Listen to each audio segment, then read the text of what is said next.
the uncool the wall.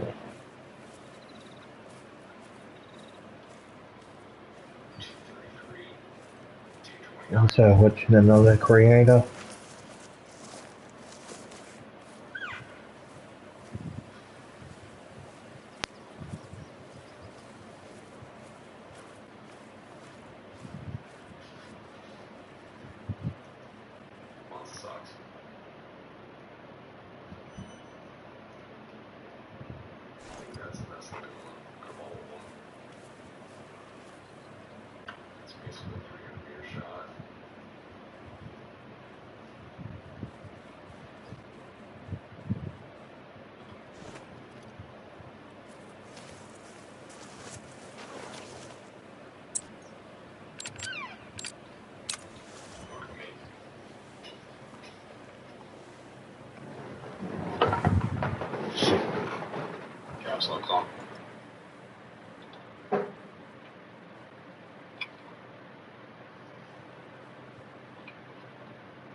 Alright, yeah, let's see how we went. Oh well, I'm shot.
Alright, yeah, there we go. Got about 20 more minutes. I'm probably going to end this stream at about 1. It's late. I'll head to bed, but if you want to get your bearings, there are lookout points spread out all over the reserve. So, it's been fun. Probably do some more live streams coming up soon. Maybe get a few more people watching, because I'm not sure I'm going over the 1 viewer count, but that's okay. Live streaming anyway. If you're gonna play a game, might as well talk to you guys.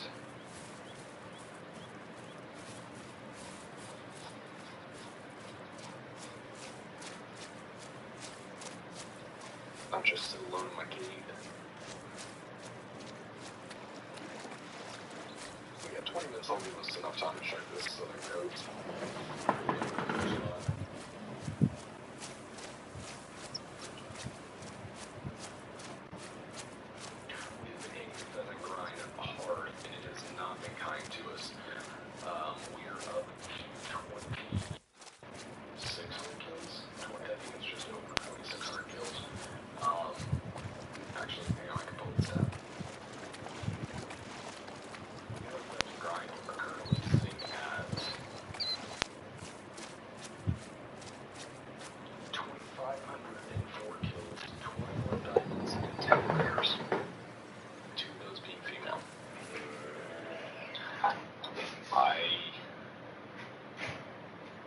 no idea where a great one is.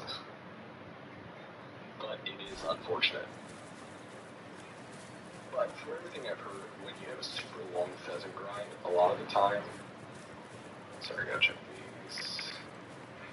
A couple small bucks, or 3 small bucks at a doe. Alright, yo. When you have a long pheasant grind, a lot of the time, back to back, you'll have back-to-back great ones. Not back-to-back truly, but within a few hundred kills instead of a few thousand. So I'm hoping for that luck. I'm hoping that we get the great one soon, and then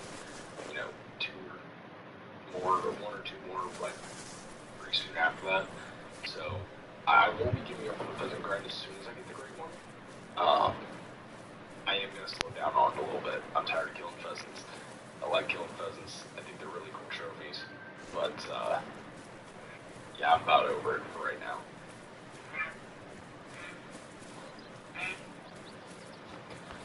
And again, for anyone watching, we're not killing anything. It's not, it's something cool, I'd say. Kind of my cutoff. Just because I'm all multiplayer, I'm not going to get any respawns off of this. I didn't kill that one down there in Renaki. I hit him. He should have been a good hit, but maybe it stopped the flesh, maybe hit the shoulder blade or something. I'm really not too sure exactly what happened.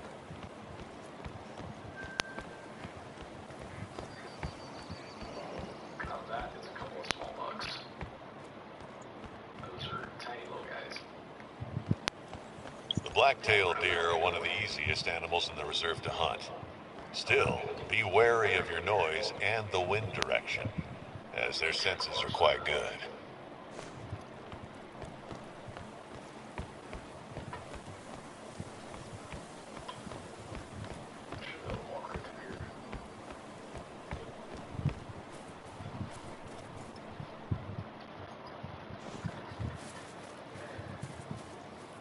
I'd like to get all the way down to the tip.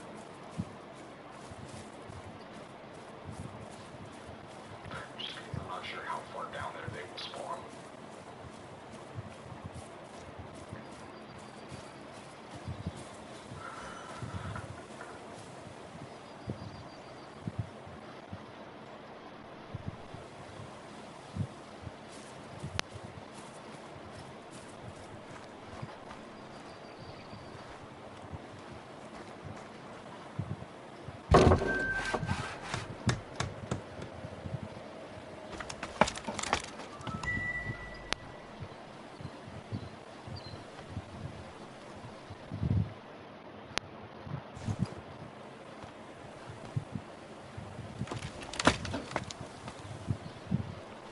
Not seeing too much. A few small bucks, a couple of those.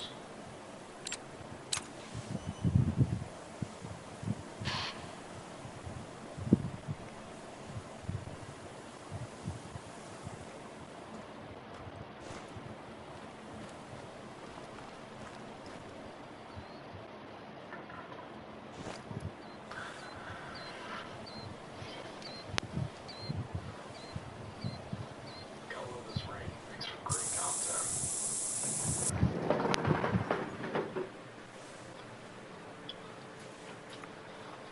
More small bucks. Oh no.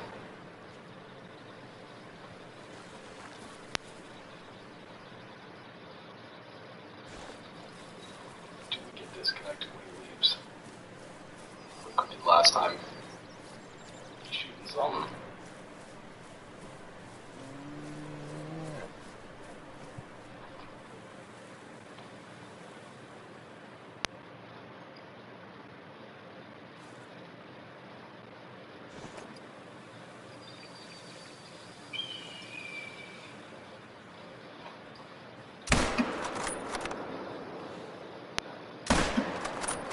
Doing on time.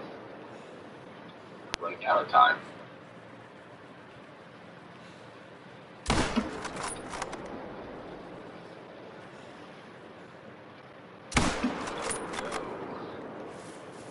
Tiny bucks. Like pitifully tiny bucks. For one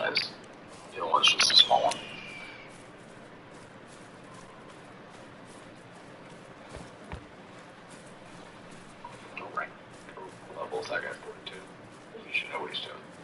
I heard a bunch of shots back there. That was line up. The hell we went. That don't let me get stupidly close.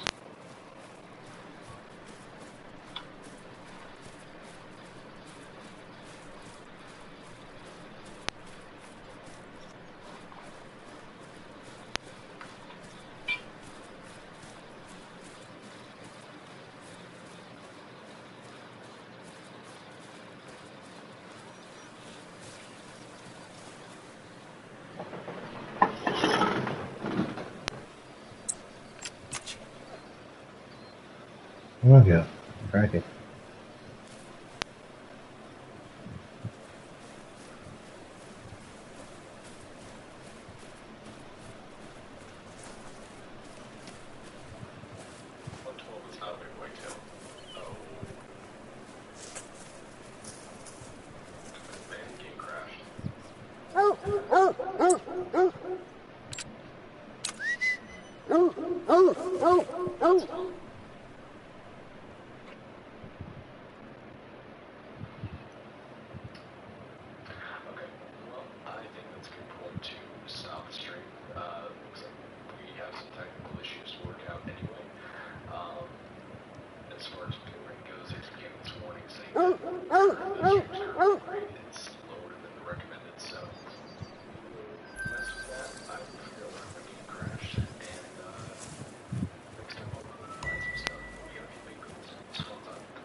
Locke was not the kind of man who followed anyone else's rules. Let's see what else we can find. Locke Systems specialized in cutting-edge smart home technology, and it had quickly gained a reputation for excellence. From high-security locks to advanced surveillance systems, his products were in demand among wealthy clients across the country. Aiden prided himself on being self-reliant and fiercely private, a man who answered to no one. His company headquarters, located on a piece of private industrial land, was a testament to that independence. Nestled on the outskirts of a suburban development, the property was surrounded by high fences, monitored by state-of-the-art security cameras, and completely off-limits to anyone not explicitly invited. This arrangement, however, didn't sit well with the local property association. Over the years, they had expanded their influence, gradually pulling more and more landowners under their umbrella. Their pitch was always the same promises of increased property value, improved community safety, and access to exclusive amenities.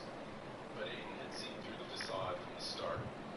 He didn't need their so-called benefits, nor was he interested in paying fees for services he would never use.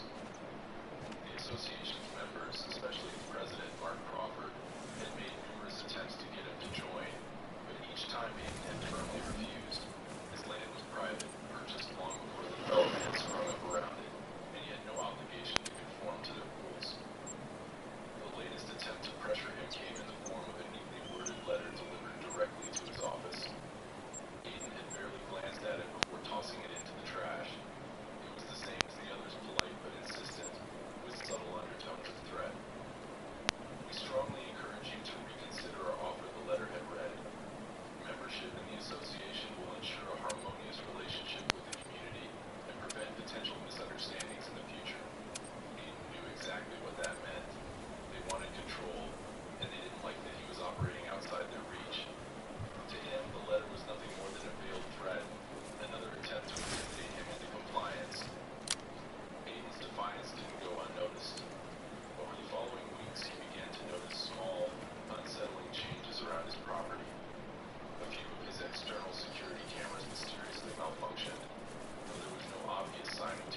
who thrived on control and resented anyone who refused to play by their rules. Still, Yeah, Aiden just looking refused to be around. intimidated. He doubled down on his security measures, upgrading his systems and instructing his staff to remain vigilant. If they want to fight, he told his operations manager one afternoon, they'll have to bring their best game, and even then, they won't win. It wasn't just stubbornness that drove him, it was principle. Aiden believed in standing his ground and protecting what was his. Letting them bully him into submission would set a dangerous precedent, one he wasn't willing to accept. But his resolve was tested one early morning when he arrived at the office to find the gates wide open. The heavy-duty padlocks had been cut clean through, and the yard was a mess of overturned crates and scattered debris. Inside the main building, the damage was even worse. Computers had been smashed, servers ripped apart, and sensitive equipment reduced to rubble. Spray painted on the walls in bright red letters was a message that made his stomach turn play by the rules. Aiden stood in the middle of the wreckage, his fists clenched and his jaw tight. This wasn't just vandalism, it was a message, a declaration of war. Whoever had done this wanted him to know that they were willing to escalate. But what angered him even more was the knowledge that this wasn't some random act. The precision of the destruction, the deliberate targeting of his equipment, it all pointed to a coordinated effort. Someone had planned this, and Aiden had a good idea who. He immediately called the police, but their response only deepened his frustration. The officers who arrived on the scene seemed more interested in downplaying the incident than investigating it. One of them, a middle-aged man with a practiced air of indifference, glanced at the spray-painted message and shrugged. "Hey kids," he said, "we see stuff like this all the time. Probably just some local punks trying to stir up trouble."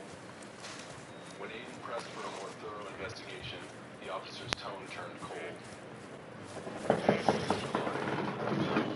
He said, "We'll file a report, but there's not much else we can do without more evidence. You might want to think about working with the local community to improve security around here. Joining the association, for example, can prevent things like this from happening." The implication was clear. Aiden was being told, in no uncertain terms, that he was on his own unless he played by their rules. The realization hit him like a punch to the gut. Not only was the association likely behind the attack, but they had the police on their side, or at the very least, they had enough influence to ensure a lack of meaningful action. For the first time, Aiden felt a flicker of doubt. How far were they willing to go? How much power did they really have? As he stood there, surrounded by the remnants of his equipment, Aiden made a silent vow. He wasn't going to back down, no matter what they threw at him. If they wanted to fight, they were going to get one. But this time, he wasn't just going to defend himself. He was going to expose them for what they were and make sure they paid for every ounce of damage they had done. Aiden Locke's decision to stand firm in the face of intimidation set the stage for what would become a relentless campaign against him. He had spent years building lock systems into a reputable and profitable business, and he wasn't about to let a group of self-serving bureaucrats or their enforcement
private security consultant to evaluate the property.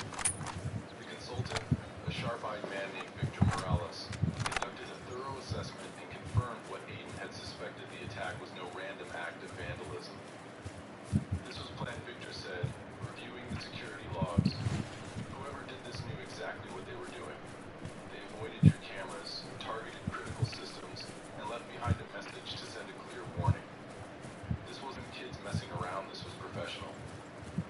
Aiden's jaw tightened at the confirmation. Can we upgrade the system? Cover the blind spots? Victor nodded. We can, but it's going to take time and money.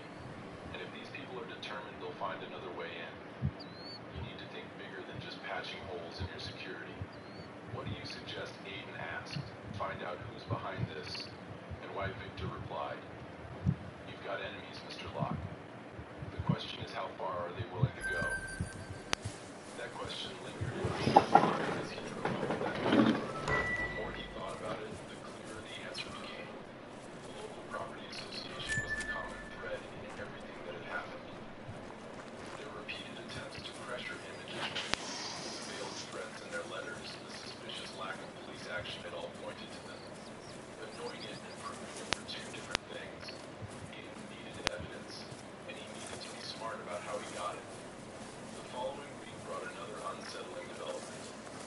Early one morning, Aiden arrived at his office to find a crew of workers in high-visibility vests gathered near the edge of his property. They were unloading equipment from a truck marked with the city's municipal logo, and one of them was driving stakes into the ground just beyond his fence line. Aiden approached them, his curiosity quickly turning to irritation. Can I help you? He called out. A man who appeared to be the crew supervisor turned to face him. Morning, he said, his tone brisk but not unfriendly. We're here on behalf of the city, just conducting some preliminary assessments. Assessments for what Aiden asked, folding his arms.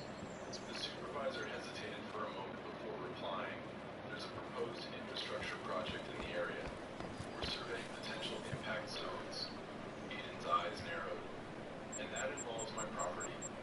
Not directly, the supervisor said quickly. We're just working along the public easement for now. Nothing to worry about. But Aiden wasn't convinced. The timing was too coincidental, and the vagueness of the explanation only heightened his suspicion. He watched as the crew continued their work, making notes and marking the ground with spray paint. Whatever they were doing, it felt like another step in the association's campaign to undermine him. Later that day, Aiden contacted the city's planning office to inquire about the so-called infrastructure project. After navigating a maze of hold music and unhelpful clerks, he finally got through to someone who confirmed that a proposal had been submitted by the local property association. The project, described as a community improvement initiative, involved the installation of new utilities and landscaping upgrades in the area. According to the clerk, it was still in the early stages and hadn't yet been approved. What does this have to do with my property? Aiden asked. The clerk hesitated. I'm not sure, she admitted. The proposal mentions some rezoning adjustments, but I don't have the details. You'd have to talk to the association directly. Aiden's grip on the phone tightened. Rezoning adjustments? That sounded an awful lot like a precursor to an attempt to seize control of his land. He thanked the clerk and hung up, his mind racing. If the association was trying to rezone his property, it meant they were escalating their efforts. The break-in had been a warning, but this was a direct move to encroach on his rights.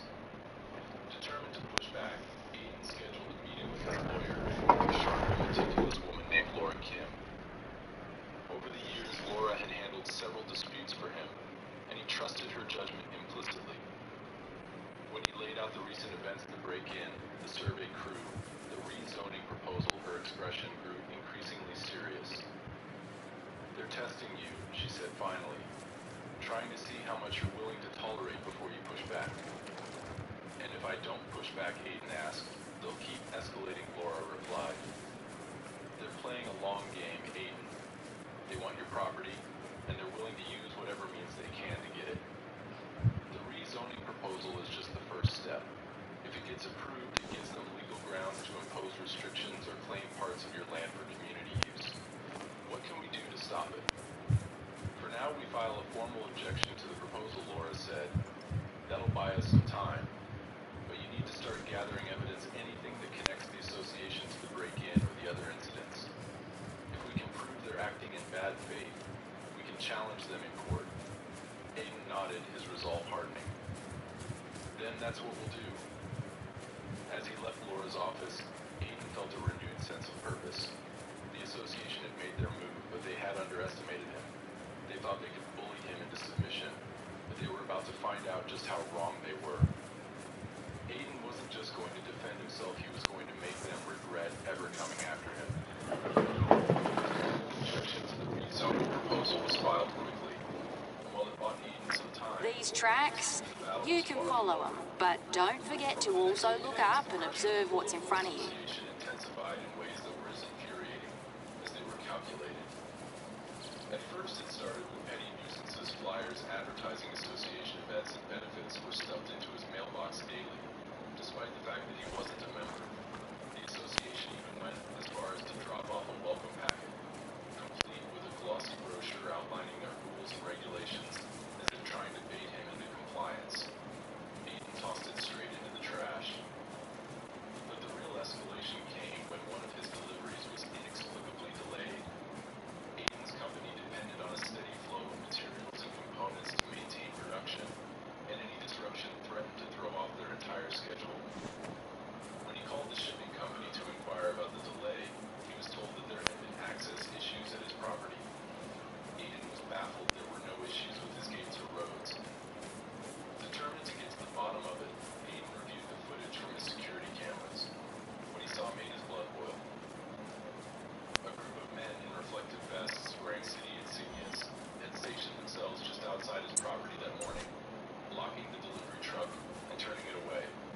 The driver had appeared confused but complied with their instructions. The footage didn't capture the men's faces clearly, but their actions left little doubt in Aiden's mind. This was another move orchestrated by the association, likely in the guise of enforcing some fabricated regulation. Aiden immediately contacted the city's transportation office to lodge a complaint, but the response he received only deepened his frustration. The clerk on the other end of the line claimed there had been reports of safety concerns on his property necessitating a temporary inspection of the access roads. When Aiden pressed for specifics, the clerk became evasive, citing confidentiality and refusing to disclose the source of the complaint. It was Alright. that the association was leveraging its connections with local officials to harass him. But this wasn't just harassment, it was a direct attack on his ability to run his business. If they could disrupt his deliveries, they could cripple his operations. Not one to back down, Aiden decided to fight fire with fire. He hired a logistics consultant to ensure that all future deliveries to his property would be documented and monitored. Any interference would be recorded in detail and reported immediately. He also instructed his staff to double-check every incoming shipment and ensure nothing slipped through the cracks.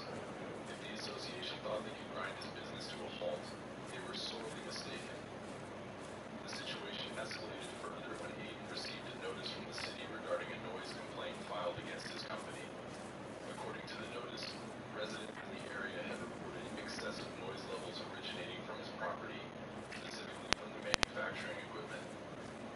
The complaint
screenshots taken from their internal communication system.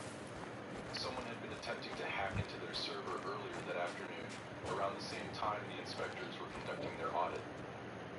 Though the attempts had been blocked by their cybersecurity measures, the timing was too coincidental to ignore. They're trying to get to us from every angle, Grace said.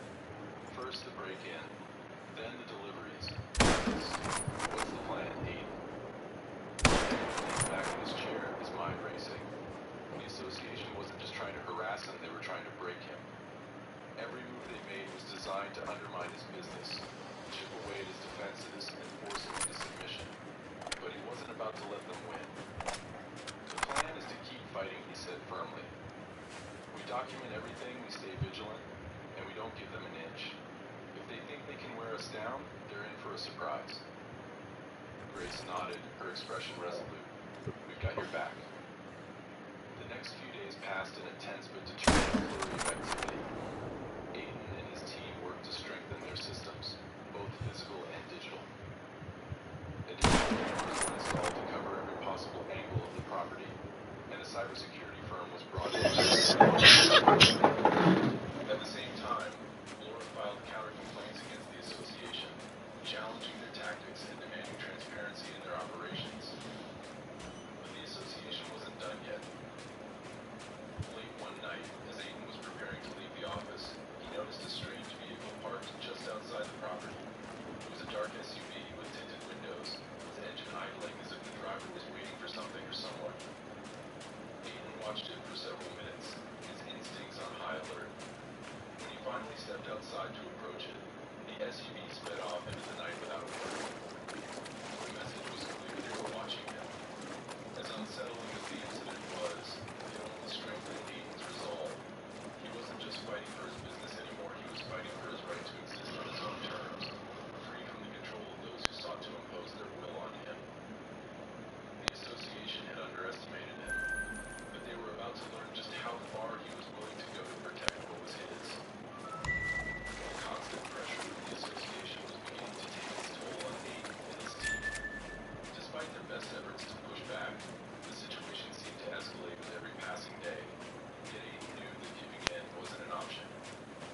He had spent years building lock systems into a reputable, self-sufficient company, and he wasn't about to let anyone strip that away from him.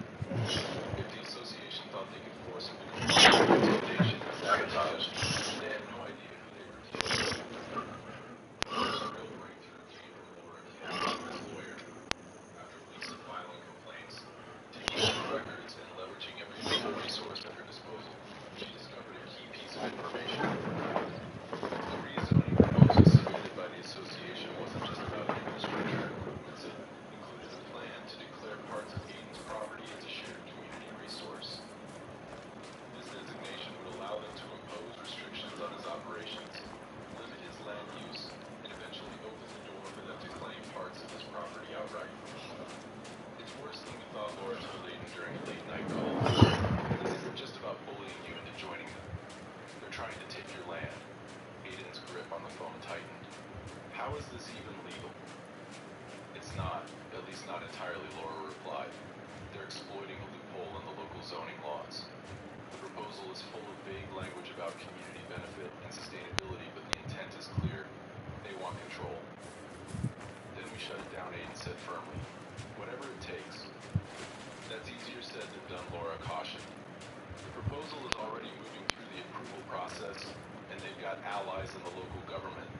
We'll need more than just legal arguments to stop it. We'll need evidence that their actions are malicious. Aiden knew what that meant.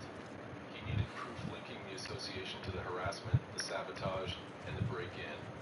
Without it, their claims of bad faith would be dismissed as baseless accusations. That would be risky. The association was watching his every move, and they wouldn't hesitate to retaliate if they felt cornered. The opportunity to gather that proof came unexpectedly. Late one evening, as Aiden was reviewing security footage from the past week, he noticed something unusual. A delivery truck had pulled up to the edge of his property late at night, long after business hours. The driver had stayed in the cab while another man emerged from the back of the truck carrying what looked like surveillance equipment. The man spent several minutes setting up a device near the perimeter fence before getting back into the truck and driving off.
That's risky.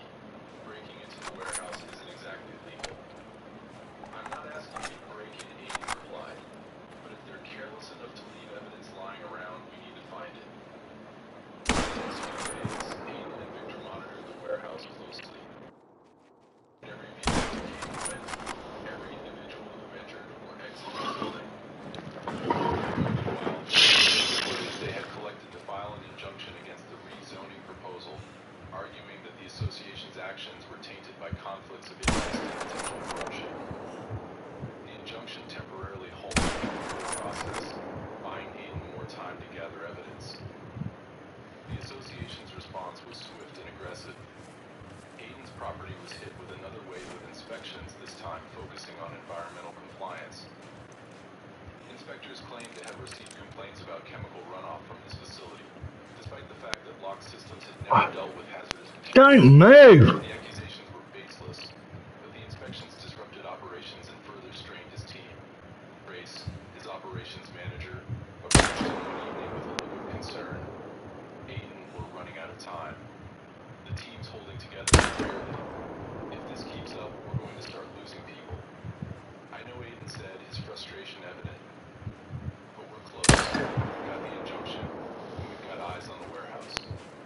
We can just hold out a little longer. Grace didn't look convinced, but she nodded. Just tell me there's a plan. There's always a plan, Aiden said, though even he was beginning to feel the weight of the situation.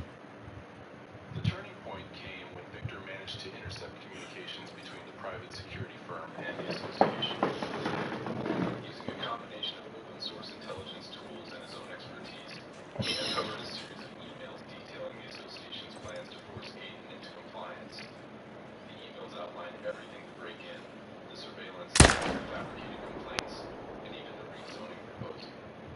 They referred to Aiden's property as a priority acquisition target and detailed strategies to neutralize resistance.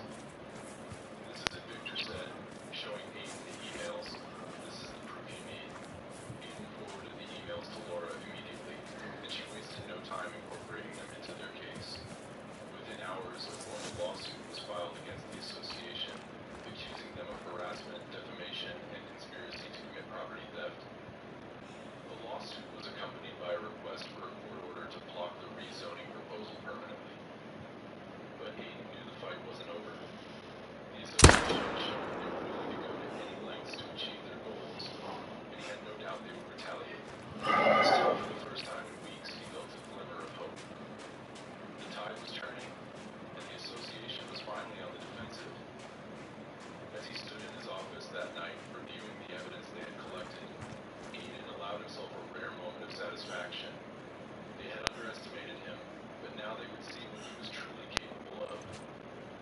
This wasn't just about protecting his business anymore. It was about standing up to those who thought they could bend the rules to serve their own interests. And Aiden Locke was more than ready to see it through to the end. The lawsuit filed by Aiden and his legal team shook the foundation of the association's campaign against him, but it didn't bring the... If anything, it pushed them to escalate further. Aiden knew this was coming. The emails Victor had uncovered painted a clear picture of a group that would stop at nothing to achieve their goals. Still, the ferocity of their next moves took even him by surprise. It began with a calculated strike at his finances. Late one evening, Aiden received a call from his bank. The manager, speaking in a measured tone, informed him that multiple complaints had been filed against lock systems due to financial improprieties. These allegations had triggered an internal review, and as a result, his accounts had been temporarily frozen. Aiden could hardly believe what he was hearing. His business was financially airtight, with meticulous records and no room for error. The allegations were clearly fabricated, but the damage was already done. His cash flow was effectively cut off. Aiden spent the next morning in his lawyer Laura Kim's office laying out the situation. Laura, though visibly frustrated, remained composed. They're hitting you where it hurts, she said. No money, no business. They're trying to starve you out. How do we fix this, Aiden asked.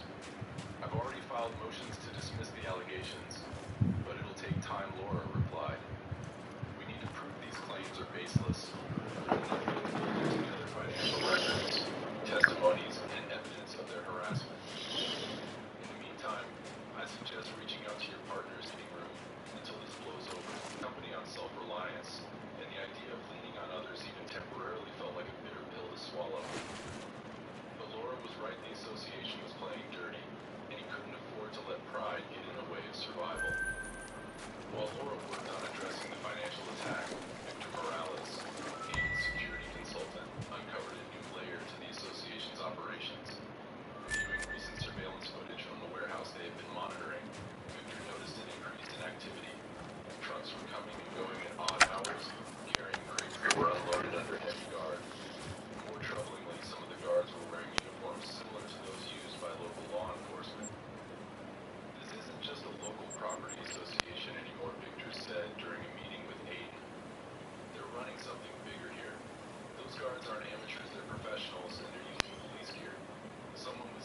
action, he didn't drop his case immediately. Aiden handed the order to Laura, who scanned it with a critical eye. This is pure intimidation, she said. They're trying to flip the narrative, make it look like you're the aggressor. Can they actually act on it, Aiden asked. Unlikely, Laura replied. Their claims are weak, and they know it. This is just another scare tactic. But it shows they're getting desperate. They wouldn't be pushing this hard if they thought they were winning. Despite Laura's reassurances, Aiden couldn't ignore the mounting pressure. The association's tactics were becoming increasingly aggressive, and he knew it was only a matter of time before they crossed another line. Sure enough, that line came one night when his alarms blared, waking him from a fitful sleep. Rushing to his security console, Aiden saw the live feed from his cameras. A group of men, armed with tools and wearing dark clothing, had breached his facility. Unlike the previous acts of vandalism, these intruders were methodical, targeting specific areas and dismantling equipment with precision. Aiden called the police immediately, but when the officers arrived, the intruders were already gone. To his dismay, the responding officers once again downplayed the incident. Could be industrial sabotage, one of them said with a shrug. You've got competitors, right? Maybe they're trying to slow you down. Aiden clenched his fists, struggling to keep his composure. This isn't random sabotage, he said. It's organized, and it's part of a pattern. When are you going to start taking this seriously? The officer sighed. Look, Mr. Locke will file a report, but there's not much else we can do without concrete evidence. If you want better protection, you might want to consider working with the community. These kinds of issues tend to go away when everyone's on the same page. It was the same veiled threat he had heard before, and it only confirmed what Aiden already knew. The police were complicit, either directly or indirectly, in the association's scheme. As he surveyed the damage the next morning, Aiden realized that the association's strategy was clear. They were trying to push him to his breaking point, to make him feel isolated and powerless. But instead of breaking, Aiden found himself more determined than ever. They had made a critical mistake. They had underestimated his resolve. This ends now, Aiden said to himself, his voice firm. No more playing defense. It's time to take the fight to them. And with that, he began planning his next move. The events of the past weeks had pushed Aiden to his limits. The association's relentless harassment, sabotage, and now the armed raid on his facility were no longer just attempts to pressure him, they were acts of war.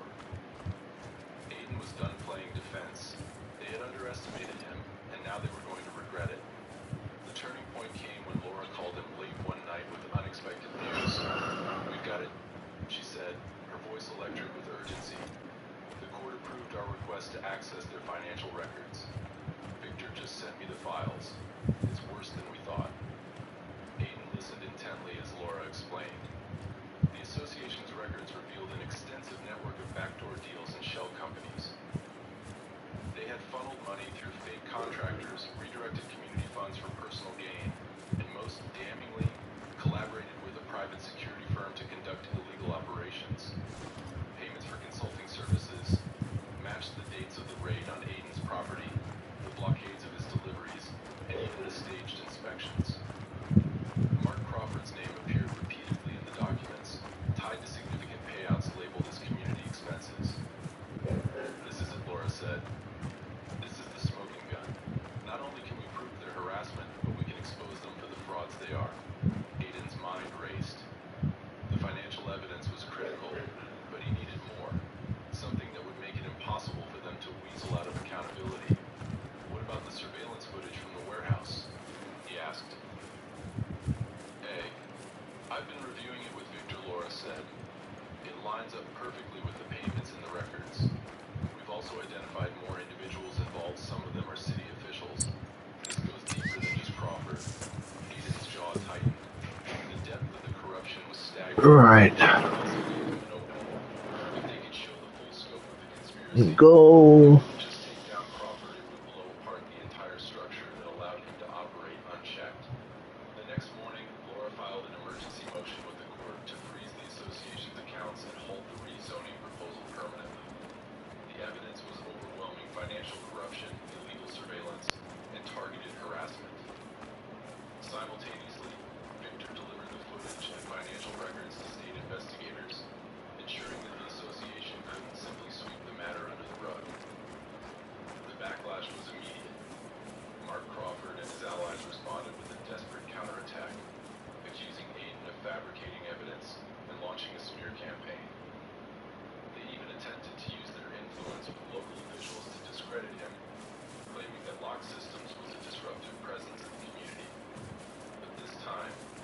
intern.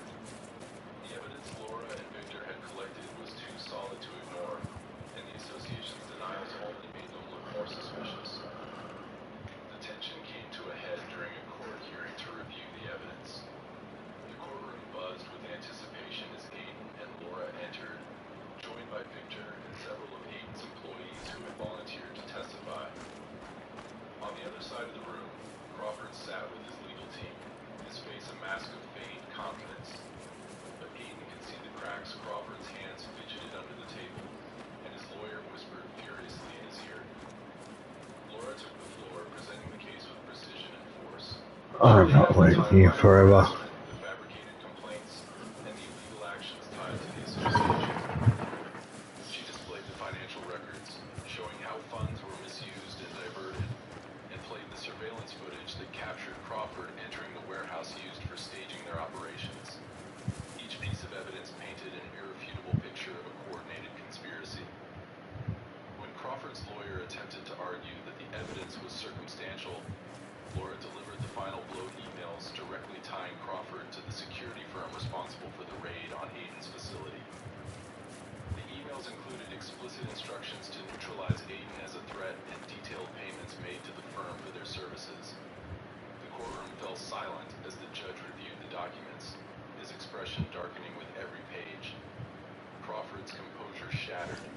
He stood abruptly, his voice rising in a mix of anger and desperation. "This is a witch hunt," he shouted. "Locke has been out to destroy us from the start." The judge's gavel struck the desk sharply. "Mr. Crawford, sit down," he ordered. "I've seen enough." The ruling was swift and decisive. The court not only froze the association's accounts, but also ordered an independent investigation into their operations. Crawford was removed from his position as president, and several of his allies faced immediate legal scrutiny. The rezoning proposal was officially terminated, and the association was placed under a state-appointed administrator pending further review. As Aiden left the courtroom, a wave of relief washed over him. The fight wasn't over. There would still be investigations and hearings, but the hardest part was behind him. For the first time in weeks, he felt like he could breathe again. Outside, Victor clapped him on the shoulder. He said, "They're finished." Aiden shook his head. "We did it," he corrected. "And it's not just about taking them down. It's about making sure this doesn't happen again." Laura joined them, her usual stoic demeanor softened by a small smile. "You stood your ground, Aiden. Most people wouldn't have had the strength." Strength wasn't an option, Aiden said. It was survival. As he drove back to his office, Aiden allowed himself a rare moment of satisfaction. He had won not just for himself, but for everyone who had been bullied and harassed by those who thought they were untouchable. The scars of the battle would take time to heal, but he knew one thing for certain: Locke Systems was stronger than ever, and no one would ever take that from him again. The fallout from the court's decision was swift and far-reaching. The association's corruption Right, yours. behind layers of bureaucracy and influence was now exposed for all to see.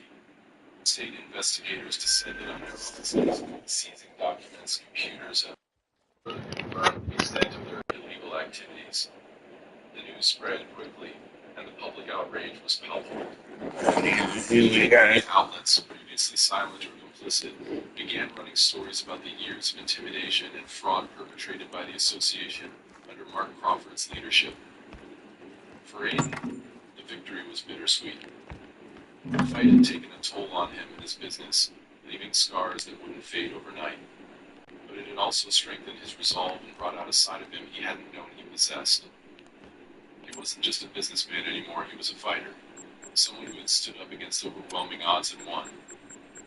Back at Locke Systems, the mood was one of cautious optimism. The damage to the facility from the break-in and vandalism had been repaired, and production was back on schedule. Many of Aiden's employees, inspired by his determination, had rallied around him, going above and beyond to keep the business running during the darkest days. Grace, his operations manager, had been instrumental in holding everything together, and Aiden made a mental note to give her the recognition she deserved. One afternoon, as Aiden walked through the facility, he was stopped by an older employee named Frank. Frank had worked for Lock Systems since its founding and rarely spoke unless he had something important to say. "You did good," Aiden Frank said, his voice steady. "Most people would feel better than that. You stood your ground. You gave us something to believe in." Aiden nodded, feeling the weight of those words. "I didn't do it alone," he said. "It was all of us." Frank smiled faintly. "Maybe.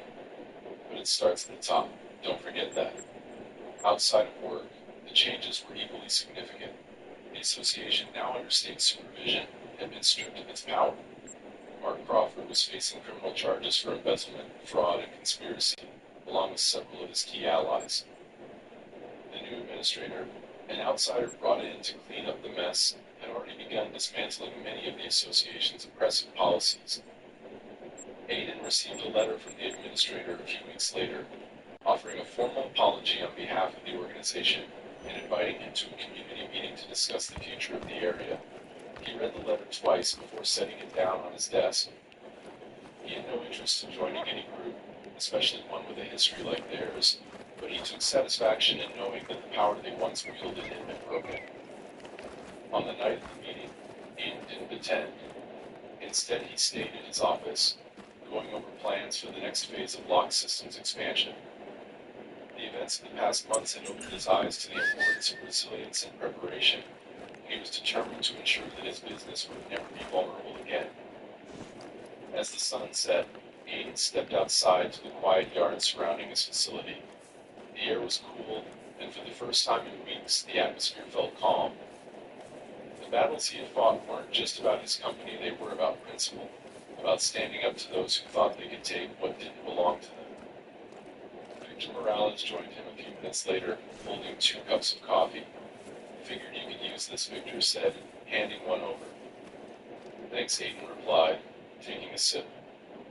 Victor leaned against the railing, looking out over the property. "You know, most people don't realize how much these fights cost, not just in money, but in time, energy, and safety." "I know," Aiden said quietly. These tracks, you can follow them, but Let don't people live forget to longer, also give look witness, up and never observe stops. what's in front of Someone you. had to draw the line. Victor nodded. "You did more than draw a line. You burned their playbook." They stood in silence for a while, the distant hum of machinery the only sound. Finally, Aiden spoke. "I don't want to spend my life fighting battles like this, if they ever come after us again." Victor grinned. "They won't. Not after what you just did. But if they're stupid enough to try, I'll be right here with you." Aiden smiled faintly and looked out into the darkening sky. The fight was over for now, but he knew the lessons he learned would stay with him forever. Lock Systems wasn't just a business, it was a testament to perseverance, and he was proud of what it stood for. No matter what challenges came next, he was ready.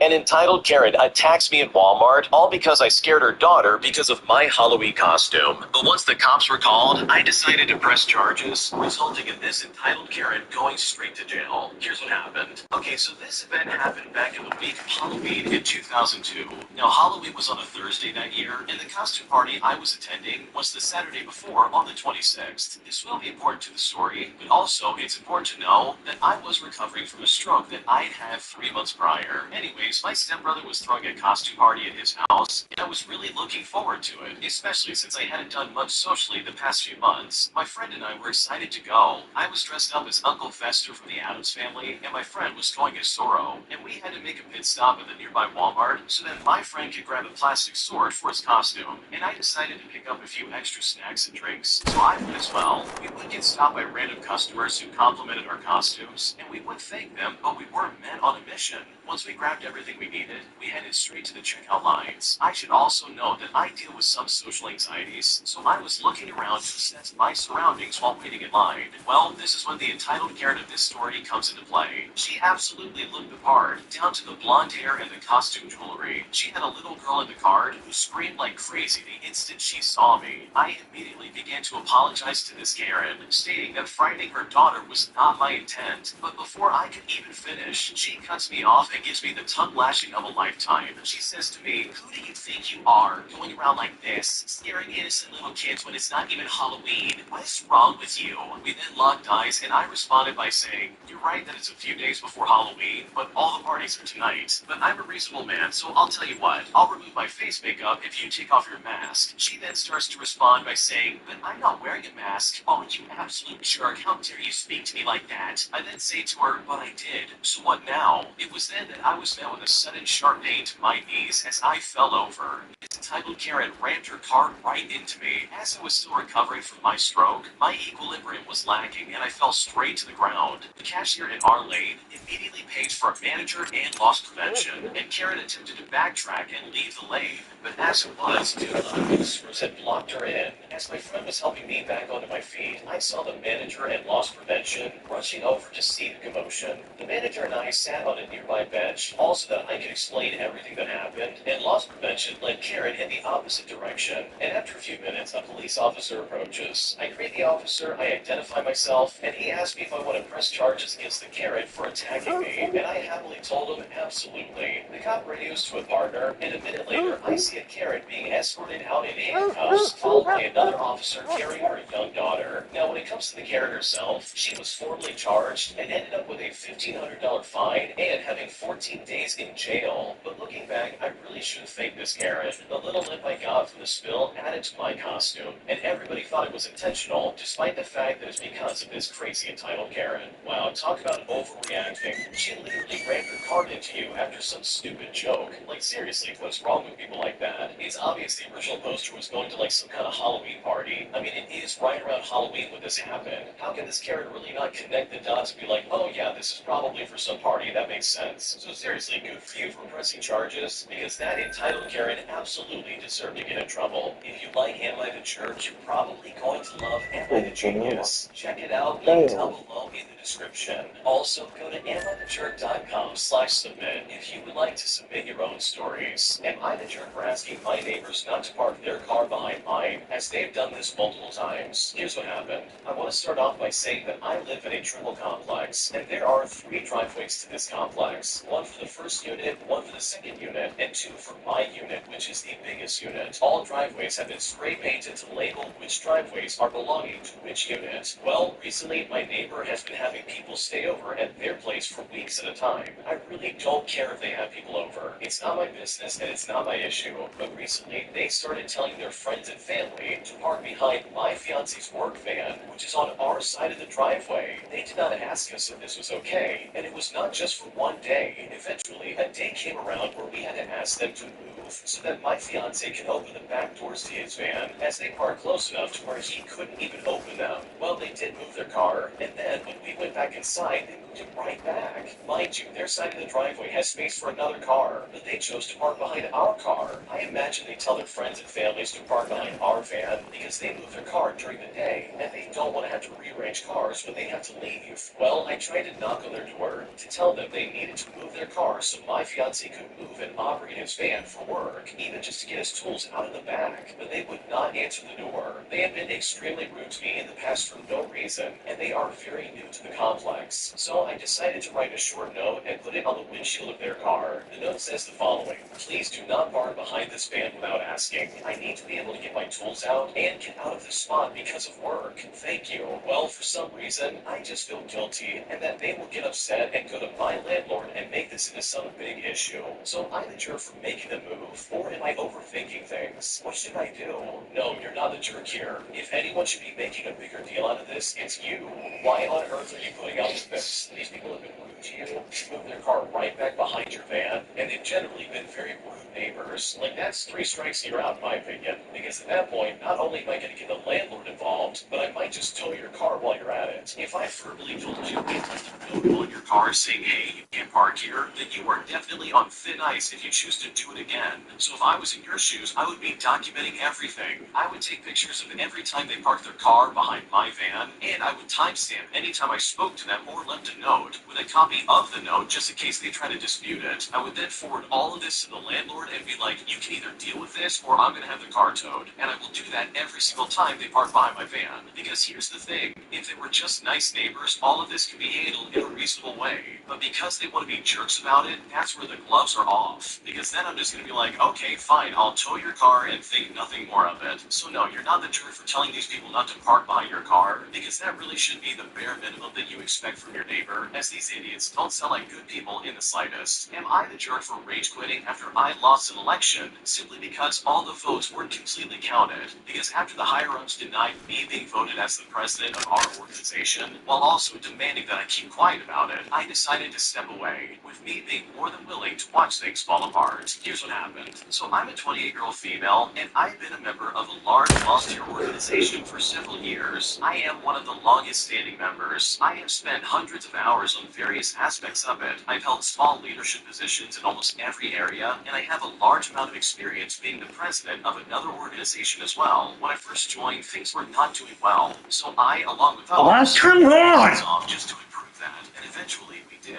In fact, we did so well with improving the atmosphere that we had a massive amount of incoming members who quickly became very close with each other and have absolutely no idea how bad things used to be, or how much behind-the-scenes work it takes to maintain the way things are now. I ran for president in the most recent election, and I ran against 5 other candidates. 4 of us had years of experience and had been preparing our campaign for months, if not years. One person, who we will call Alex, was extremely new and only had been there for a few weeks. They had zero experience at all, decided to run at the last minute, and they had a very large friend group with other new members. Now, Alex was barely allowed to run due to how new they were, but made the cut by a handful of days, and I'm sure you can see exactly where this is going. It was extremely close between me and Alex, and I lost literally by 1 vote. The rest of the elected officials were all new members of the same friend group, also without any experience. It was then that I discovered that 9 to 10 votes, specifically the votes of other people in leadership positions who worked closely with me, were not counted at all. And this was not intentional or malicious, but simply a computer error. Apparently, every single one of them voted for me. I technically had won.